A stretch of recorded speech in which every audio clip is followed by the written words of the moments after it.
My name is Stephanie, and I'm 28 years old.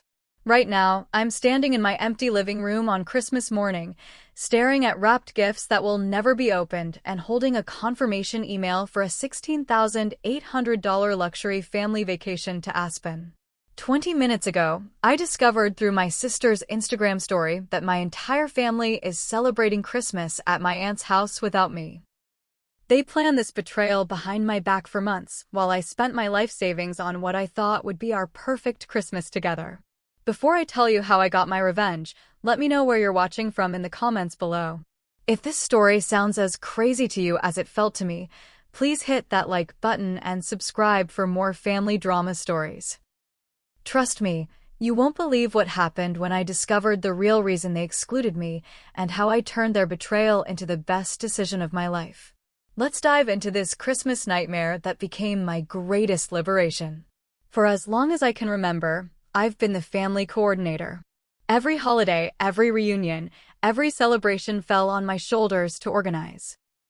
My mother Linda would hint about wanting a special Christmas, my older brother Trevor would complain about our usual traditions being boring, and my younger sister Diana always seemed disappointed with our modest celebrations. So 3 months ago, when Trevor's wife Cassandra mentioned how their wealthy friends always took incredible family vacations, I decided to give my family the Christmas of their dreams. I spent 2 weeks researching luxury ski resorts, comparing packages, and negotiating group rates. The Aspen Mountain Lodge offered everything I imagined: a massive 6-bedroom chalet with floor-to-ceiling windows overlooking the mountains, private hot tubs on every deck, and a gourmet kitchen where we could cook together like the perfect family I thought we were. The package included ski passes for 8 people, equipment rentals, spa treatments at the resort, and access to exclusive dining experiences. At $16,800, it represented my entire savings account plus a personal loan I'd have to spend 2 years paying off. When I presented the idea at our monthly family dinner, the reaction seemed perfect. Mom's eyes lit up as she talked about how impressed her church friends would be when she shared photos of our luxury vacation. Trevor immediately started researching the best ski runs and talking about bringing his expensive camera equipment. Cassandra gushed about the spa treatments and mountain views she could post on social media. Diana seemed genuinely excited, asking about hiking trails and cozy fireplaces where we could play board games like when we were kids. Even my normally frugal father nodded his approval, saying I'd really outdone myself this time. I booked everything immediately, putting down the full payment to secure the premium dates between Christmas and New Year's. The resort sent a gorgeous welcome package with photos of our chalet, activity guides, and personalized itineraries. I forwarded everything to the family group chat, and the responses were enthusiastic. Mom said she was so proud to have such a generous daughter, Trevor called it absolutely incredible, and Diana sent heart emojis with messages about how this would be our best Christmas ever. For weeks afterward, family conversations revolved around packing lists, activity planning, and excitement about our upcoming adventure. The warning signs started appearing about 2 weeks ago, but I dismissed them as normal pre-vacation stress. When I brought up coordinating our departure times, Mom gave vague responses about checking her schedule. Trevor stopped responding to messages about ski lesson bookings and equipment sizes. Diana, who had been asking daily questions about what to pack, suddenly went quiet. During our last family dinner before the trip, I noticed hushed conversations that stopped abruptly when I joined the table. Cassandra made strange comments about people who throw money around and how expensive gestures can make others uncomfortable, but when I asked what she meant, she just smiled and changed the subject. Christmas Eve night, while doing final preparations and confirming our departure logistics, I decided to check social media one last time before bed. That's when I saw Diana's Instagram story from earlier that evening. Our entire family gathered around Aunt Helen's dining table, laughing and raising champagne glasses with the caption, "Best Christmas Ever." The image hit me like a physical blow. There was Mom wearing the new dress she'd supposedly bought for our Aspen dinner reservations. Trevor was carving what looked like the same honey-glazed ham he'd requested for our chalet Christmas dinner. Cassandra wore the designer ski jacket she'd shown me last week, claiming she'd bought it specifically for our mountain vacation. Even Diana, my supposedly closest ally, beamed with genuine happiness while wearing the festive sweater we'd picked out together for our family photos. My hands shook as I tried calling Mom's phone, but it went straight to voicemail with her cheerful message about enjoying family time. Trevor's phone rang and rang with no answer. When I tried Diana, her phone rang 4 times before going to voicemail, but I could hear voices and laughter in the background. The devastating realization crashed over me in waves. They had planned this alternative Christmas for weeks or maybe months, deliberately excluding me while letting me continue planning and paying for a vacation they never intended to take. They had looked me in the eyes, accepted my generosity, and lied with smiles on their faces. Boxing Day morning arrived gray and cold, matching my mood perfectly. After a sleepless night of rage and disbelief, I demanded an emergency family meeting at Mom's house. I needed answers, and I needed them immediately. When I arrived at 10 o'clock sharp, I found them all there, relaxed and content, clearly still glowing from their secret celebration. Mom answered the door in her bathrobe, with leftover pie filling under her fingernails, looking genuinely surprised to see me despite my multiple angry voicemails from the night before. "Stephanie, honey, what's wrong? You look terrible," she said with what seemed like genuine concern, as if she had no idea why I might be upset. The others were scattered around the living room, surrounded by the aftermath of a perfect Christmas. Gift wrapping paper stuffed into garbage bags, new presents displayed on every surface, and the lingering smell of a feast I hadn't been invited to share. Trevor lounged in Dad's recliner wearing a new sweater, scrolling through photos on his phone. Cassandra sat on the couch painting her nails a festive red, occasionally laughing at something on her screen.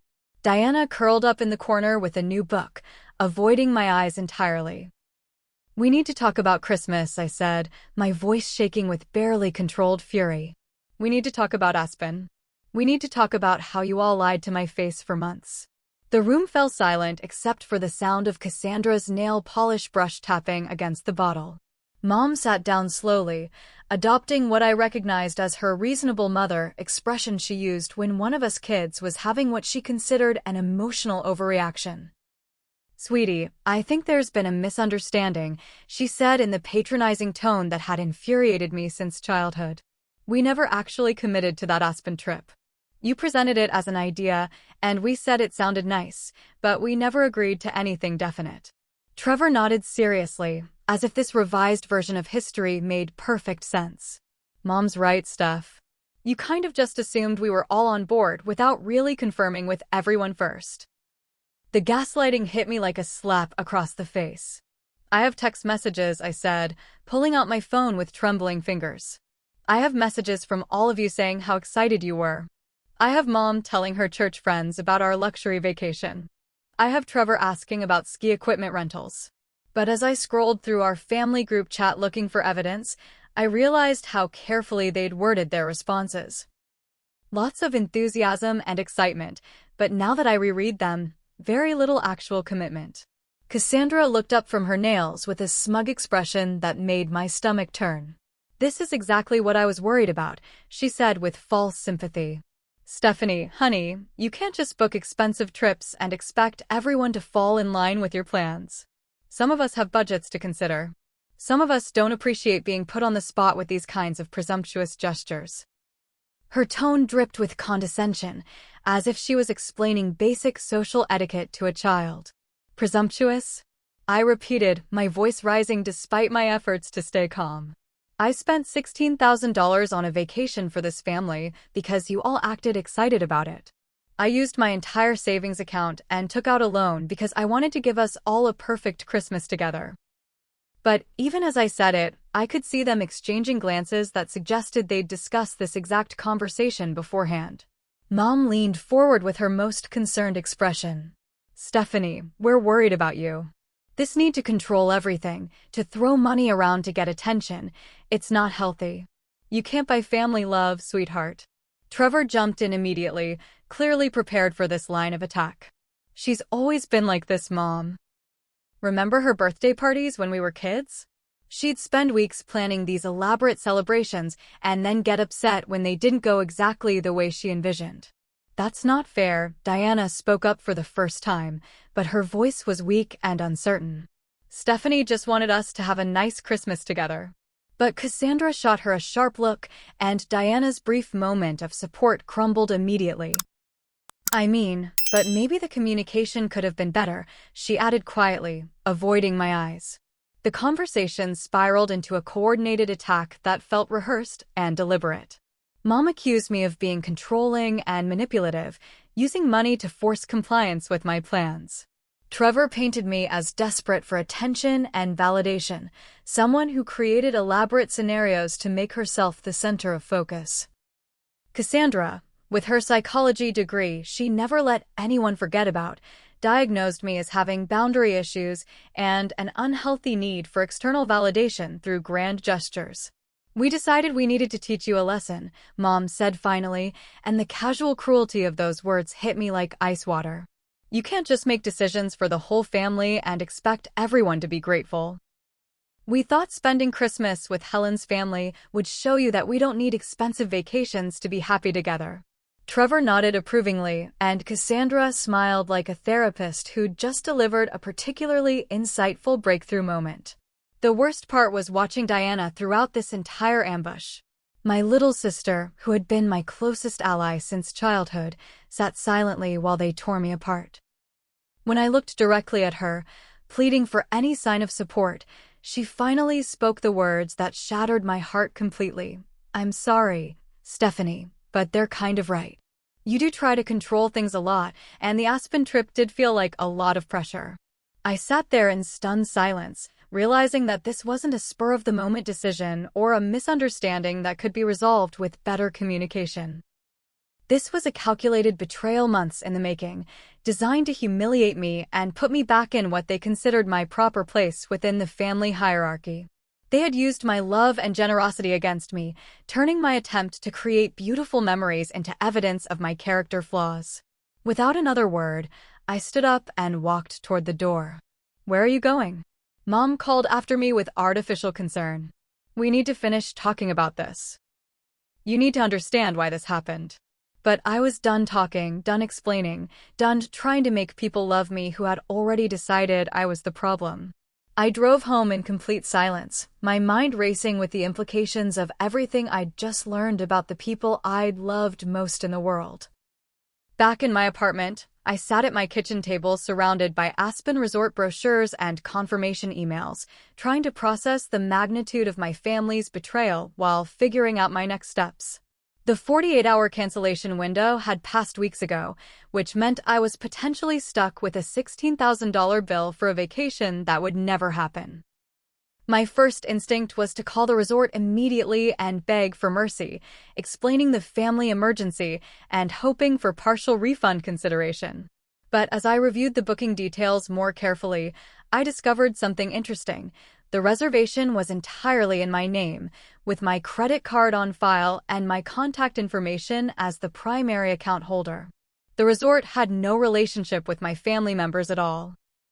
They were simply listed as additional guests on my booking, with no financial responsibility or decision-making authority.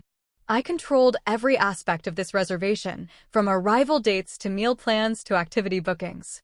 I called the Aspen Mountain Lodge customer service line and spoke with a representative named Jennifer who was incredibly helpful and sympathetic. When I explained that I needed to modify my guest list due to unexpected family circumstances, she assured me that changes were absolutely possible and quite common. "Family dynamics can be complicated around the holidays," she said with genuine understanding. "We see booking modifications all the time, and we're here to help you salvage your vacation plans." Jennifer walked me through my options with surprising flexibility. I could cancel entirely and receive a 50% refund due to the family emergency circumstances, losing $8,000 but recovering the rest. I could postpone the entire booking to later in the ski season for a small administrative fee. Or, most intriguingly, I could modify the guest list completely, changing names and adding new people without any additional charges as long as the total number stayed within my original booking parameters. So theoretically, I asked, my mind racing with possibilities, I could remove all the current guests and invite completely different people? Jennifer confirmed that this was absolutely possible and happened frequently when families had conflicts or relationship changes. The only restriction is that you remain as the primary guest since the booking is in your name, but everyone else can be substituted at any time before the check-in date. As I hung up the phone, a different kind of plan began forming in my mind. Instead of viewing this as a financial disaster, what if I turned it into an opportunity? What if I actually went on this incredible vacation, but with people who would genuinely appreciate the experience and my generosity? The idea felt rebellious and empowering in a way that surprised me with its intensity. I started making a list of people in my life who had consistently shown me real friendship and support, people who had celebrated my successes instead of treating them as threats to their own egos. My college roommate Maya immediately came to mind. She'd been my maid of honor at my almost wedding 3 years ago and had helped me through the devastating breakup that followed. Maya worked as a teacher and could never afford a luxury vacation like this, but she'd always been genuinely excited about my accomplishments and adventures. Then I thought about Patricia, my mentor at work who had guided my career development for the past 2 years. Patricia was recently divorced and had mentioned feeling lonely during the holidays since her adult children lived across the country. She had always been generous with her time and advice, and I knew she'd appreciate both the vacation experience and the gesture of inclusion. My hiking club friends Jake and Carmen also came to mind. They were a couple who shared my love of outdoor adventures and had become genuine friends over the past year of weekend excursions together. They lived modestly on teacher and social worker salaries, but they were always the first to offer help when someone needed it and the most enthusiastic about celebrating group achievements. The more I thought about it, the more excited I became. These were people who would genuinely appreciate the luxury experience, who would be grateful for the opportunity, and who would contribute to creating the kind of warm, supportive atmosphere I'd originally envisioned for my family vacation. They were also people who valued experiences over material possessions and would understand that this gesture came from a place of genuine affection rather than manipulation or control. I spent the rest of the afternoon reaching out to each of them individually, explaining honestly what had happened with my family and asking if they'd be interested in joining me for a Christmas vacation in Aspen. The responses exceeded my wildest hopes. Maya immediately said yes and offered to pay for her own meals and activities, though I assured her everything was already covered. Patricia was initially hesitant about accepting such an expensive gift, but when I explained how much her friendship had meant to me over the years, she agreed with tears in her voice. Jake and Carmen were stunned by the invitation and immediately started researching mountain activities we could enjoy together. Their genuine excitement and gratitude made me realize how different their reactions were from my family's entitled expectations. These people saw my invitation as a generous gift to be treasured, not a manipulation tactic to be resented. By evening, I had a new guest list ready to submit to the resort, and for the first time since seeing Diana's Instagram post, I felt genuinely excited about Christmas. I was going to Aspen with people who actually wanted to be there with me, people who would appreciate the experience and contribute to making it memorable for all the right reasons. The $16,000 was no longer money wasted on ungrateful family members. It was an investment in relationships with people who truly valued my friendship. With my new vacation plans solidified, I decided to let my family discover the changes gradually rather than confronting them directly. I wanted them to experience the same confusion and exclusion they had inflicted on me, but I also wanted to document my new adventure in a way that would show them exactly what they had chosen to give up. I started with subtle social media posts that would appear in their feeds without being obviously directed at them. First, I posted a photo of new ski equipment with the caption, "Getting ready for an amazing mountain adventure with the people who matter most." Then I shared a picture of Maya and me shopping for winter gear, tagged at an upscale outdoor equipment store, with hearts and excited face emojis. These posts generated lots of supportive comments from friends who knew about my family situation, but I noticed my family members viewing my stories within hours of posting. The next day, I posted a screenshot of my Aspen resort app showing updated dinner reservations for 5 people instead of 8, with a caption about finalizing plans for the perfect Christmas vacation. I made sure to tag the luxury resort and include hashtags about chosen family and Christmas blessings. Within an hour, my phone started buzzing with messages from family members who had suddenly become very interested in my vacation plans. Mom called first, her voice artificially casual as she asked about my Instagram posts from yesterday. She wondered if I had resolved the Aspen situation and seemed relieved when I told her that everything was being handled appropriately. I enjoyed being deliberately vague, telling her that decisions had been made and the guest list was finalized, without revealing any specific details about who was going or what had changed. Trevor texted asking for clarification about the trip status and whether there was any chance to work things out. I responded that the booking was confirmed and the arrangements were complete, but I let him wonder what that meant for his inclusion. When he pressed for specifics, I simply said that everyone who wanted to be there would be there, and left it at that.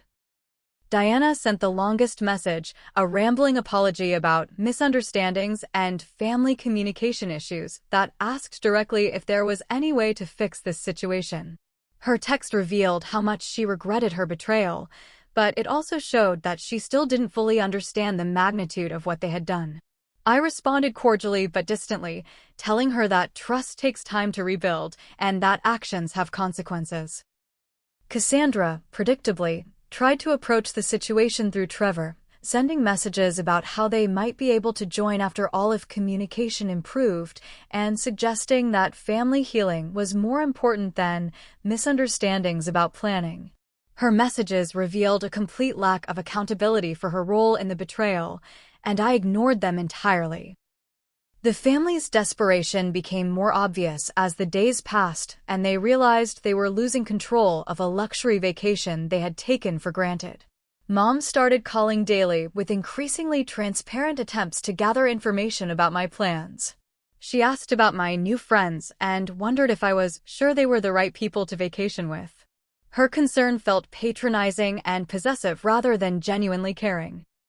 Trevor oscillated between anger and panic, alternately demanding that I stop this childish behavior and pleading for details about whether the booking was still valid. When I posted a photo of Patricia and me getting spa treatments in preparation for our vacation, he called immediately demanding to know who Patricia was and why I was replacing family with strangers. The most interesting response came from extended family members who started reaching out privately. Aunt Helen, whose house had hosted the alternative Christmas, sent a thoughtful message expressing concern about the family dynamics she had witnessed. She revealed that my immediate family had presented the situation to her as Stephanie being difficult about vacation planning, and that she was shocked to learn the true details of what had happened. Several cousins reached out with their own stories about feeling manipulated or excluded by my mother and Trevor in the past. Cousin Rachel shared that she'd stopped attending family events because of similar treatment, and Cousin Mike revealed that he'd noticed the whispered conversations during the Christmas gathering and felt uncomfortable about my obvious exclusion. These conversations helped me realize that my family's behavior wasn't an isolated incident, but part of a long-standing pattern of emotional manipulation and control that I'd been too close to recognize. They had positioned themselves as the victims in every conflict while systematically undermining anyone who threatened their preferred family dynamics. As my departure date approached and my social media showed increasing excitement about the upcoming trip, the family's panic reached new heights. They finally understood that I wasn't just threatening to exclude them, I was actually replacing them with people who would genuinely appreciate the experience they had rejected. The vacation was happening without them, and there was nothing they could do to stop it. As my family realized they were truly losing the Aspen vacation, their tactics shifted from confusion to full-scale emotional warfare. They launched a coordinated campaign designed to guilt me into reversing my decision and restoring their access to the luxury trip they had carelessly thrown away. Mom's approach centered on maternal manipulation and religious guilt. She called crying about how family should forgive each other and how she'd raised me to be more understanding than this. She claimed that excluding them from Christmas was breaking her heart and that she couldn't understand how her generous, loving daughter had become so cold and vindictive. Her tears seemed genuine, but her words revealed that she still saw herself as the victim rather than the architect of this entire situation. She escalated to involving her church friends in the drama, telling them that I was having emotional problems and pushing family away during the holidays. Several church ladies called me with concerned messages about honoring thy mother and the importance of Christian forgiveness, clearly having heard only Mom's version of events. When I calmly explained the actual situation to Mrs. Henderson from her Bible study group, the older woman's tone changed completely, and she admitted that Mom's story hadn't made much sense. Trevor took a more aggressive approach, alternating between financial arguments and outright threats. He called demanding that I stop this ridiculous tantrum and suggested that since he had helped with family planning over the years, he deserved consideration for the vacation. When I reminded him that he had contributed exactly $0 to any family event I'd ever organized, he claimed that his emotional support and participation were just as valuable as money. His threats became more serious as his desperation increased. He warned that if I didn't fix this situation immediately, he would cut all contact with me permanently and make sure his future children never knew their aunt. He also threatened to tell our father, who had been traveling for work and remained unaware of the Christmas drama, that I was having a breakdown and making poor financial decisions that required intervention. Cassandra's manipulation was the most calculated and psychological. She posted cryptic social media messages about family loyalty and people who change when they get a little money. She shared articles about toxic generosity and people who use financial gifts to control others, clearly hoping mutual friends would see them and judge me negatively. Her posts were designed to look like general observations rather than direct attacks, but the timing and content made her targets obvious. She also attempted to turn mutual acquaintances against me by sharing her version of events at social gatherings. According to friends who reported back to me, she was telling people that I had demanded the family join me on an expensive vacation, then punished them when they couldn't afford to participate. Her version painted me as entitled and manipulative, carefully omitting the details about their secret Christmas celebration and deliberate exclusion. Diana's approach was the most emotionally devastating because it felt the most genuine. She sent long, heartbreaking messages about how much she missed our sisterly relationship and how guilty she felt about the Christmas situation. She acknowledged that the family had handled things poorly, but begged me to be the bigger person and find a way to move forward together. Her messages revealed the complex position she occupied as the youngest family member, caught between loyalty to me and pressure from Mom and Trevor. She admitted that she'd felt trapped during the Christmas planning and had gone along with everyone else without fully understanding the consequences. Her regret seemed sincere, but her messages also showed that she still expected me to be the one to fix the situation rather than requiring accountability from the others. When emotional manipulation failed to achieve their desired results, the family escalated to more desperate measures. Trevor attempted to contact the resort directly, claiming there had been a family emergency and that he needed access to the booking as my brother. He told them I was going through a difficult time and that the family needed to help manage the situation. Fortunately, the resort's privacy policies prevented them from sharing any information or making changes without my direct authorization. Mom contacted my bank claiming that someone had made fraudulent charges on my credit card and that she needed to dispute the Aspen resort payment as my concerned mother. The bank's security department called me to verify the charges, and I had to explain that my mother was attempting to interfere with my legitimate purchases due to a family conflict. The representative was professional but clearly surprised by the unusual situation. Cassandra's most manipulative move involved posting a long Facebook message about family members who cut off contact during the holidays and how money and material possessions can poison relationships between people who should love each other unconditionally. She shared statistics about family estrangement and mental health, implying that my behavior was symptomatic of deeper psychological problems that required professional intervention. Her post generated dozens of comments from people who didn't know the full story, expressing sympathy for her difficult situation and offering prayers for family healing. Several mutual friends reached out to me with concern, having seen only Cassandra's carefully crafted narrative about a family member who had changed and become unreasonable during holiday planning. The most shocking revelation came when Diana accidentally sent me a text message that was clearly intended for Mom. "She's not backing down about the trip. Maybe we should just apologize and see if she'll let us come anyway." The message revealed that their apologetic outreach was strategic rather than sincere, designed to regain access to the vacation rather than repair our relationships.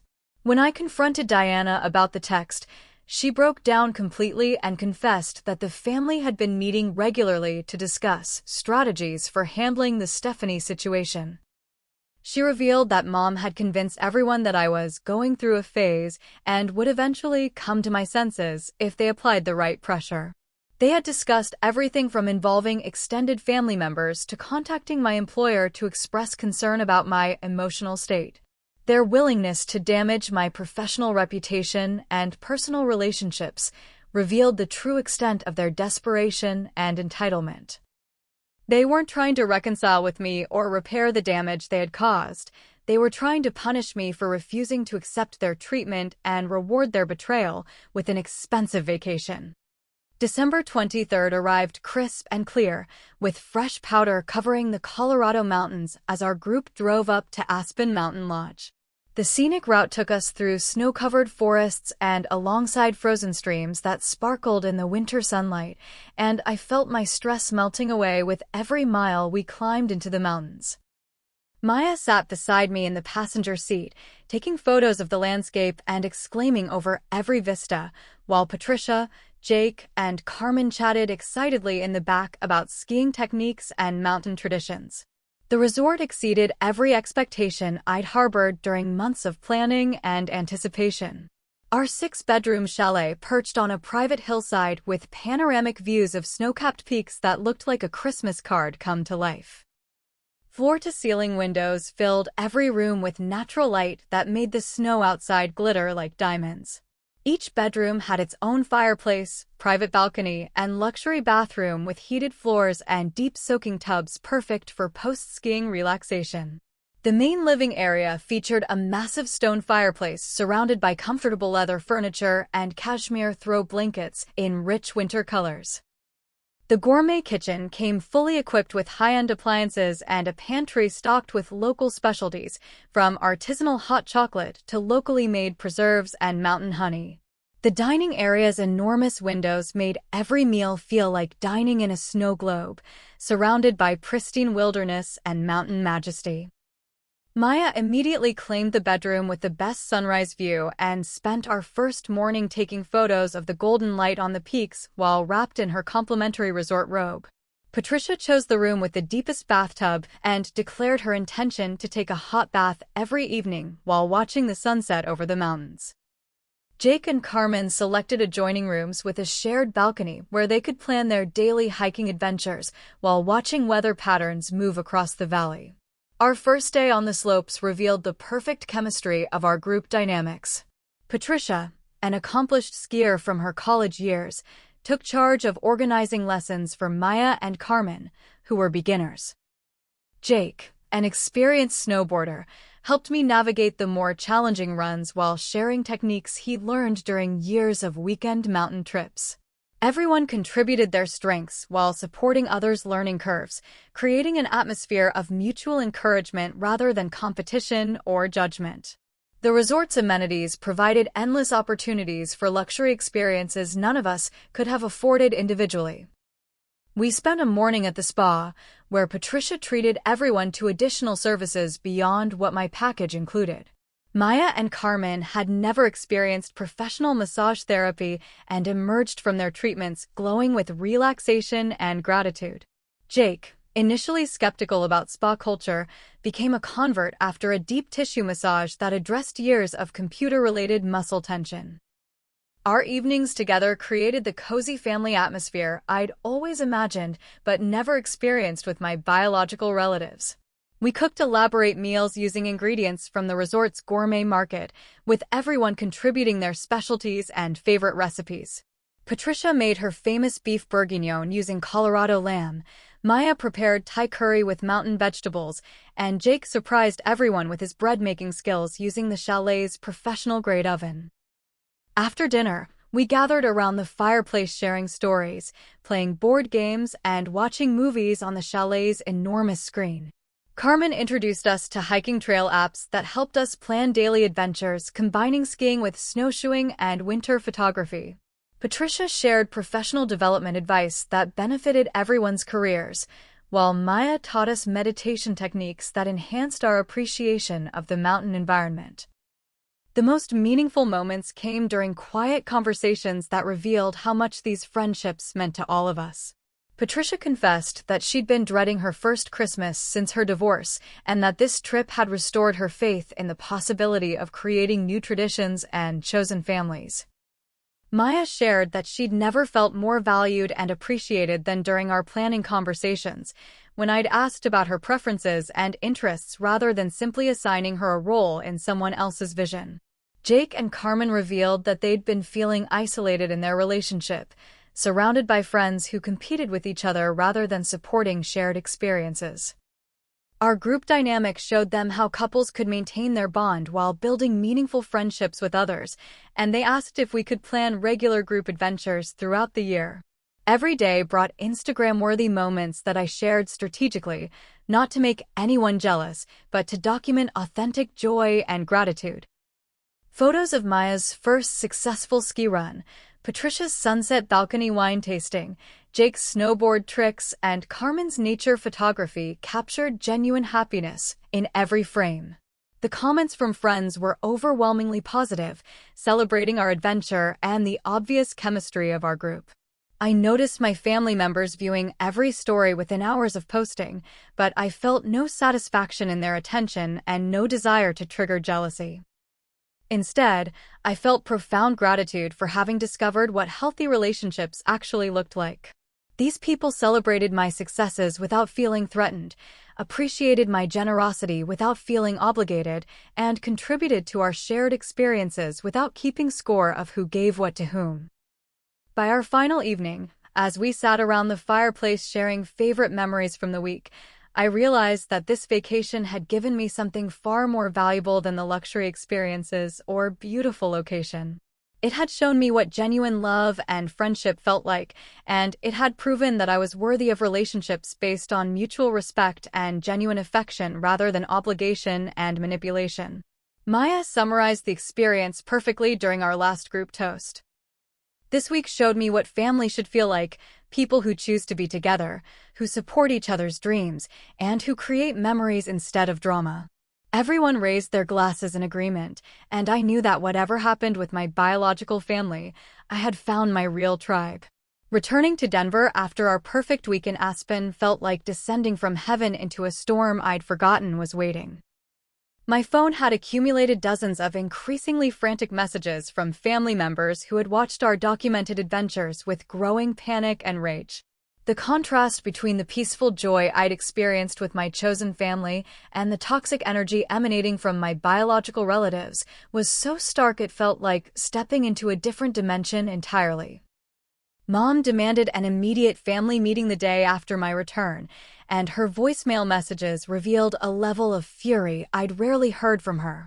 She accused me of flaunting the vacation on social media and deliberately humiliating the family by posting photos that showed how much fun we'd had without them. Her voice shook with indignation as she declared that my behavior was cruel and vindictive, and that I needed to explain myself immediately. When I arrived at her house that evening, the atmosphere was hostile from the moment I walked through the door. They had clearly spent days planning this confrontation, and their coordinated attack felt like walking into an ambush designed to overwhelm me with shame and guilt until I submitted to their demands for apology and restitution. Trevor started immediately, his voice cold with controlled anger as he accused me of stealing their family Christmas and turning it into a publicity stunt for social media attention. He claimed that I had manipulated the situation to make them look bad while making myself look like the victim, when in reality I was the one who had abandoned family loyalty for Instagram likes and fake friendships. His accusations revealed a fundamental misunderstanding of my motivations that showed how little he actually knew about my character or values. He genuinely believed that I had orchestrated the entire vacation switch as a revenge plot designed to embarrass them publicly, rather than understanding that I had simply chosen to spend time with people who appreciated me after they had rejected and excluded me. Cassandra's attack was more psychological and calculated, drawing on her psychology background to pathologize my behavior and frame my choices as evidence of mental instability. She suggested that my extreme reaction to their Christmas plans indicated boundary issues and an unhealthy need for control that required professional intervention. Her tone was clinically detached, as if she was diagnosing a patient rather than attacking a family member. She claimed that healthy people don't punish family members for honest communication about their preferences, and that my social media posts showed narcissistic tendencies and a concerning lack of empathy for how my actions affected others. Her psychological analysis was designed to make me question my own perceptions and reactions, painting me as mentally unwell rather than justifiably angry. Mom's approach combined maternal disappointment with religious manipulation, expressing shock that she had raised a daughter capable of such selfishness, and wondering where she had gone wrong in teaching me about family values.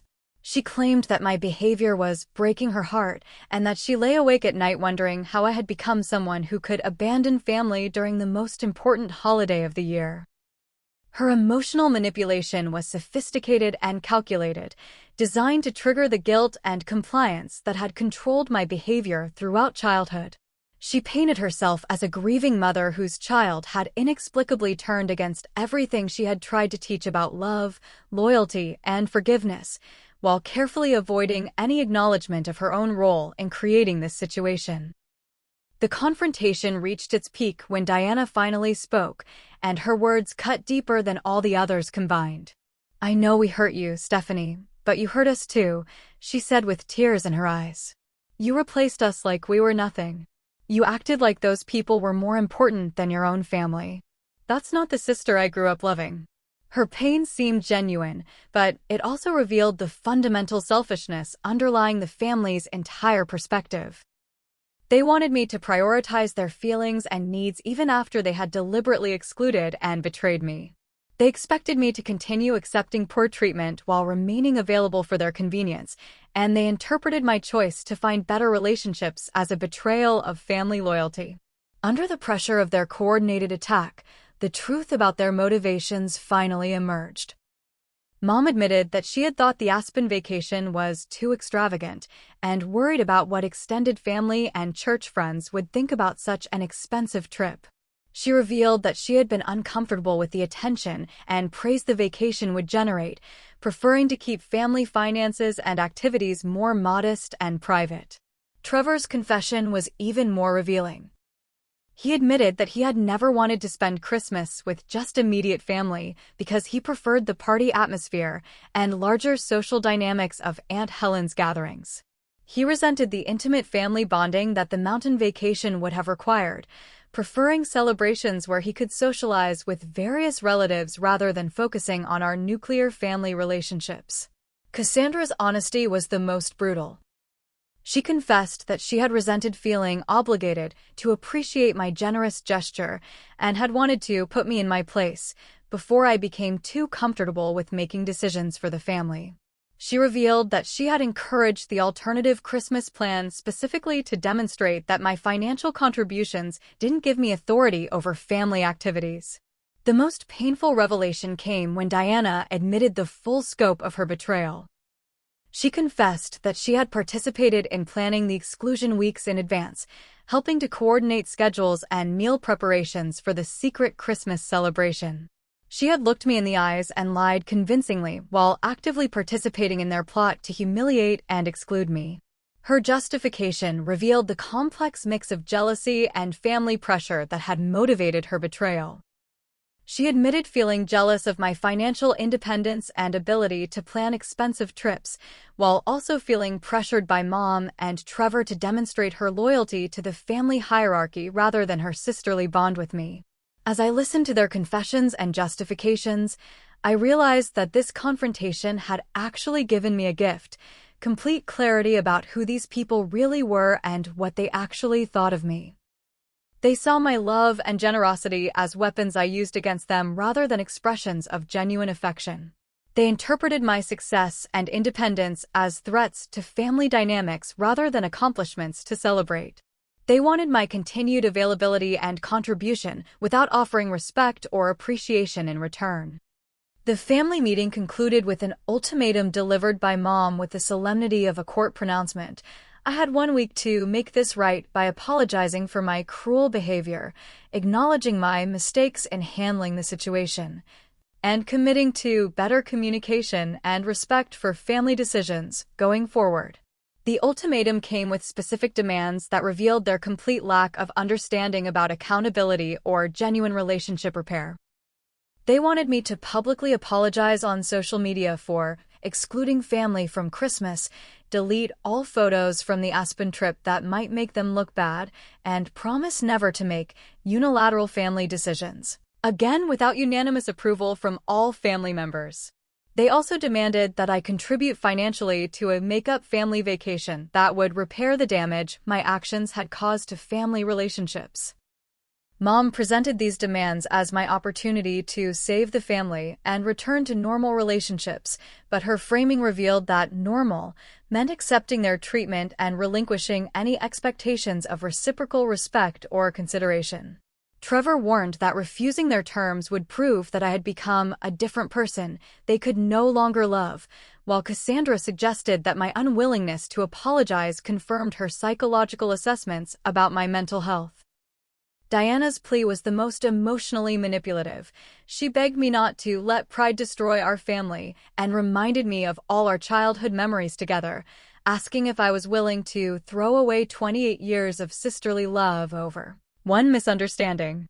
Her framing deliberately minimized their betrayal as a simple miscommunication rather than a calculated campaign of exclusion and humiliation.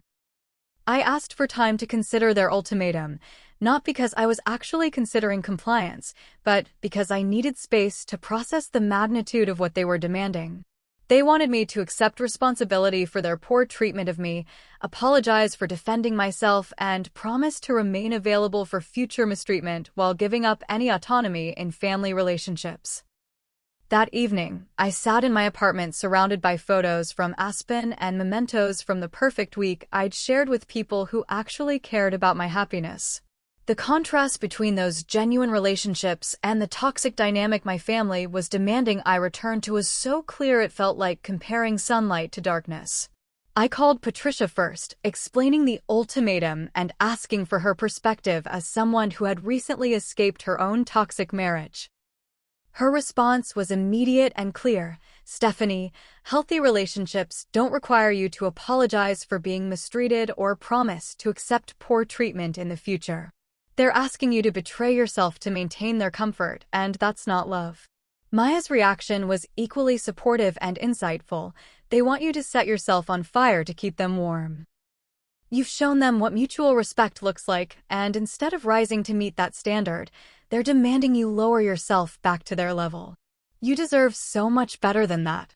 Jake and Carmen offered their perspective as a couple who had worked hard to build healthy relationship patterns. Real family members celebrate your successes, support your growth, and take responsibility when they hurt you. Everything you're describing sounds like emotional abuse disguised as family loyalty. Their unanimous support helped me recognize that my family's demands weren't reasonable requests for reconciliation, but attempts to restore a power dynamic that had never been healthy. They wanted me to remain in the role of family giver and problem solver while accepting whatever treatment they chose to offer, regardless of how it affected my well-being or self-respect. Over the following days, I reviewed years of family interactions through my new lens of understanding, recognizing patterns I'd been too close to see clearly. I remembered Christmas mornings when my excitement about gifts I'd carefully chosen was met with criticism about spending too much. I recalled birthday celebrations where my attempts to create special moments were dismissed as too much work or unnecessary fuss. I thought about family dinners where my accomplishments were minimized or redirected to focus on others' needs, and vacations where my preferences were automatically overruled in favor of what others wanted. I realized that my role in the family had always been to give without receiving, to accommodate without being accommodated, and to maintain relationships regardless of how I was treated. The week passed with increasingly desperate messages from family members as they realized I wasn't going to capitulate to their demands. Mom's messages became more accusatory, claiming I was destroying the family and would regret this decision forever. Trevor alternated between anger and bargaining, suggesting modified terms that still required my apology, but offered partial forgiveness in return. Cassandra's messages revealed her true nature most clearly, dropping any pretense of psychological concern and expressing raw anger about losing access to my financial resources and vacation planning abilities. She accused me of being spiteful and vindictive and warned that I would die alone if I continued prioritizing fake friends over real family. Diana's messages were the hardest to read because her pain seemed genuine even as her demands remained unreasonable. She begged me to be the bigger person and save our relationship by accepting the family's terms, but she couldn't understand that being the bigger person meant refusing to enable their continued poor treatment rather than submitting to their demands for my continued compliance. On the final day of their ultimatum, I drafted my response carefully and thoughtfully. I acknowledged the pain our family conflict had caused everyone involved, but I made it clear that genuine reconciliation required accountability and changed behavior rather than my submission to continued poor treatment.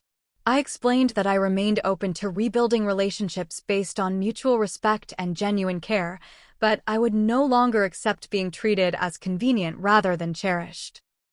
I sent individual messages to each family member, tailoring my response to their specific actions and attitudes while maintaining consistent boundaries about what I would and wouldn't accept going forward. I made it clear that they were welcome in my life if they chose to treat me with the same respect and consideration I had always shown them, but that I was no longer available for relationships based on my giving and their taking. The aftermath of my decision created exactly the explosion I had expected, but experiencing it from my new position of emotional clarity made their reactions feel like distant thunder rather than personal attacks. Mom sent a final message declaring me dead to the family and stating that she would tell people her daughter had chosen strangers over blood and broken her mother's heart beyond repair. Her dramatic pronouncement felt more like relief than loss, confirming that I had made the right choice. Trevor's response was swift and brutal, blocking me on all social media platforms and telling mutual friends that I had had a breakdown and was not the person we grew up with anymore. His version of events painted me as mentally unstable and vindictive, but the friends who mattered reached out privately to get my side of the story and offered overwhelming support for my decision to protect my mental health. Cassandra's reaction was the most predictable, launching a social media campaign about toxic family members and people who abandon loyalty for material pleasures. Her posts were clearly designed to damage my reputation and relationships, but they backfired when friends who knew both of us began questioning why she was posting so frequently about family drama instead of handling conflicts privately. Diana's response was the most complex and painful to navigate. She sent alternating messages of anger and heartbreak, accusing me of abandoning her while also acknowledging that the family dynamics had been unhealthy for everyone. Her internal conflict was evident, but she ultimately chose to maintain her position within the existing family structure rather than supporting the healthier boundaries I was trying to establish. Extended family reactions revealed the broader impact of my decision and helped me understand that my immediate family's behavior had been noticed and criticized by others for years. Aunt Helen called to apologize for her unknowing participation in their exclusion plot and to share her own experiences with Mom's manipulative behavior during their childhood. Several cousins reached out with similar stories and expressions of support for my choice to prioritize my well-being. Most surprisingly, Dad called from his business trip after finally learning about the Christmas situation. His response was fury directed not at me but at the rest of the family for their inexcusable behavior and complete lack of appreciation for everything I had contributed to family relationships over the years. He apologized for being absent during the crisis and offered his support for whatever decisions I needed to make about future family involvement. The friends who became my chosen family rallied around me with incredible support during the difficult transition period. Maya organized weekly check-ins to help me process the emotions of family estrangement, while Patricia shared resources from her own experience with leaving toxic relationships. Jake and Carmen included me in their friend group activities, expanding my social circle with people who shared similar values about healthy relationships. Most importantly, they helped me recognize and celebrate the positive changes in my mental health and self-esteem that resulted from removing toxic relationships from my life. Without the constant stress of managing family drama and trying to earn love through excessive giving, I discovered energy and enthusiasm for personal growth that had been suppressed for years. I started individual therapy to understand the family dynamics that had shaped my relationship patterns and to develop better boundaries for future interactions. My therapist helped me recognize that the guilt and sadness I felt about losing family relationships were normal parts of the grieving process, even when those relationships had been harmful to my well-being. Through therapy, I learned about concepts like emotional manipulation, scapegoating, and trauma bonding that explained much of my family's behavior and my own responses to their treatment. Understanding these patterns helped me forgive myself for accepting poor treatment for so long while also strengthening my commitment to maintaining healthier boundaries going forward. 6 months after the Christmas debacle, I planned another group vacation with my chosen family, this time to Italy for a food and culture tour that none of us could have afforded individually, but all of us could enjoy together when costs were shared. The trip planning process was completely different from my previous family coordination experiences, with everyone contributing ideas and preferences while respecting budget considerations and personal interests. During our wine tasting in Tuscany, surrounded by people who genuinely appreciated my friendship and contribution to their lives, I reflected on how dramatically my life had improved since choosing relationships based on mutual respect rather than biological obligation. The $16,800 I had spent on the Aspen vacation had been the best investment I'd ever made, not because of the luxury experience, but because it had revealed the difference between people who valued me and people who simply used me.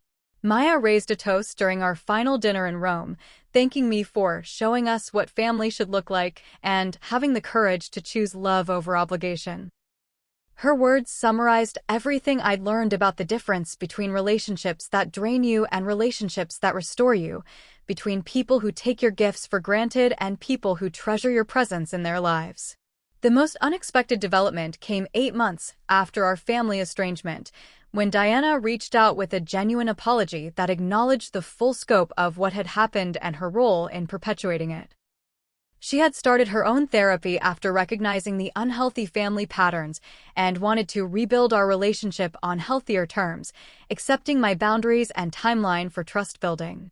Our reconciliation was slow and careful, built on her demonstrated changes in behavior rather than just apologetic words. She proved her commitment to healthier relationship patterns by setting her own boundaries with Mom and Trevor, refusing to participate in their continued campaigns against me, and insisting on honest communication about family dynamics. Today, as I write this story, I live with the deep peace that comes from knowing I'm surrounded by people who choose to love me rather than people who feel obligated to tolerate me. The lesson that money can't buy love proved true in the most unexpected way. It can't make people love you, but it can reveal who truly loves you already. The $16,800 taught me that the most expensive gift you can give yourself isn't a luxury vacation or expensive experience. It's the courage to walk away from people who treat your love as disposable and toward people who treat your presence as precious. Sometimes the greatest act of family loyalty is refusing to enable their dysfunction, and sometimes the most loving thing you can do is set boundaries that protect everyone's opportunity for genuine growth and healing. What would you have done in my situation? Have you ever had to choose between keeping peace and keeping your self-respect? I'd love to hear your thoughts in the comments below.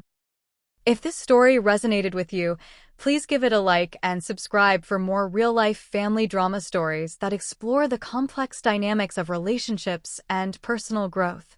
Share this video with anyone who might benefit from hearing about the power of choosing healthy relationships over toxic obligations.